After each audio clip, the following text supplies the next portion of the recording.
So we skipped 1 day, 2 days. But I'm starting a little early this morning because we are going to do 2. So we're going to start with Mrs. Claus the first, and then Sharks in the Street. So I'm going to pop off and pop right back on in a minute. All right. Chapter 1. Gray Reed arrived home after a long day of event planning, the temperatures in Bridgeport, Connecticut making her job that much harder. This was the coldest November Gray could remember. But this was the best city to pursue her career. She'd spent the entire afternoon creating menus for different fundraisers her clients were throwing, yet her own refrigerator was nearly empty because she was rarely home. Gray sighed, gathering her giant stack of mail to sift through while browsing the different takeout menus she'd collected.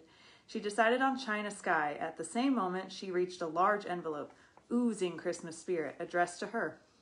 It was from the North Pole, which caused her to laugh loudly, sobering while she dialed the restaurant. "Hey," she replied to the girl on the phone. "Yes, this is Gray Reed. I'll have my usual order." She listened to the girl before she said thank you and hung up to open the mystery letter.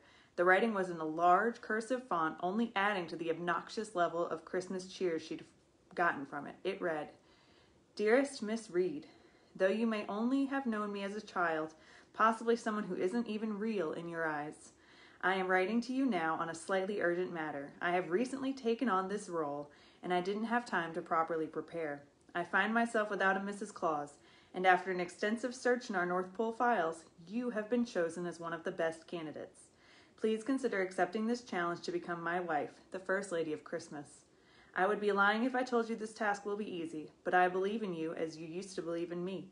If you choose to participate, please be at the Fayweather Island Light on the 29th of November at 11 p.m. I am hoping to see you then. Yours, Santa Claus."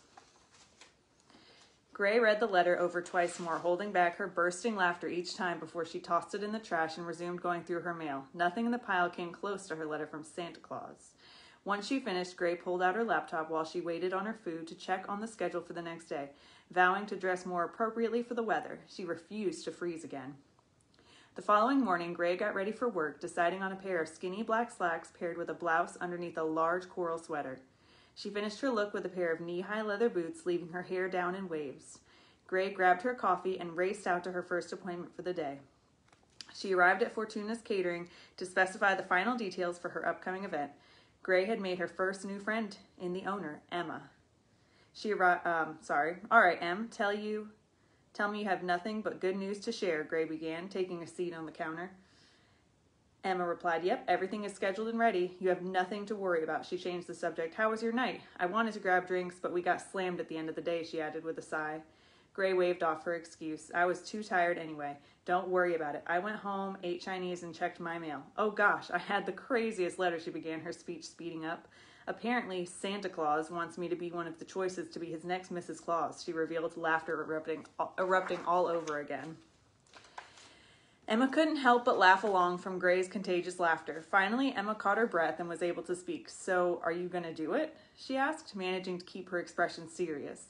Gray shook her head. "Seriously? You know that was some kind of scam. They found out I'm a single woman and targeted me. I am not an idiot." She sobered before breaking into a fit of laughter once more. "Smart choice," Emma agreed. "Who knows who you'd find at that meeting place waiting for you. I get the creeps just thinking about it. Do you want to try for drinks again tomorrow night?" she added, once again changing the subject. Gray nodded. "I'd love that. The takeout people are starting to know me way too well. You know we should really be roommates. Then you could keep me fed," she suggested, hopping down from her seat. "I would if you weren't going to be living at the North Pole soon," Emma quipped, causing Gray to slap the air as she walked out of Fortuna's to continue her day. Gray's day consisted of more than a few other catering locations until she was finally able to go home.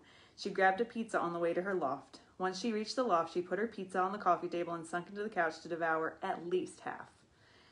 As she sat enjoying her pie and catching up on her shows, which she was always behind on, another letter appeared underneath her door. Had it not been so gaudily designed, she may not have noticed at all. Gray rolled her eyes as she put down her slice and stood to retrieve the crazy letter, or at least what she suspected was another North Pole piece of mail. She reached down, picking it up, her suspicions correct. Gray opened it. "Dearest Gray, I was disappointed in your reaction to the proposal in my previous letter, as this is very serious. You are too special for me to allow you to sit this out, so I've decided you may need a bit more proof than I had originally calculated. I will visit you once before the date you must decide by. My hope is that seeing me in person will allow you to see past the veil of ridiculousness you seem to be trapped in. This is not something I will be doing for the others in the running. Consider yourself very special. Until I see you, yours, St. Nick. Gray wasn't sure what to make of the follow-up letter. It seemed to be a pretty extensive prank at this point. She shook her head and put it down next to the pizza box before she sat back to continue watching TV, her mind still thinking over the strange letters. All right, that's chapter 1 of Mrs. Claus. Now I'm going to get out of this ridiculous dress and come back to read you guys some of Sharks in the Streets in just a minute. All right, bye for now.